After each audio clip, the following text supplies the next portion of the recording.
Hi everyone, my name is Fred Hallgren and welcome to my course, Interpreting Data Using Statistical Models in R. I'm a PhD candidate in the Statistics Department at UCL in London. Before that, I applied statistical models to financial data in industry. Statistics and data science is becoming a vital skill for any job. Data is nowadays generated from everywhere, and we need principal tools and techniques to analyze it. In this course, we are going to cover the most important statistical methods and apply them to real-world data using the R statistical programming language.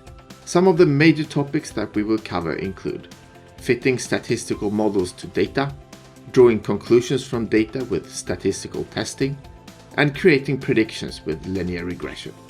By the end of this course, you'll know enough to apply or analyze any kind of statistics or data science model. Before beginning the course, you should be familiar with basic probability theory and R programming. I hope you'll join me on this journey to learn statistics and data science with interpreting data using statistical models in R at Pluralsight.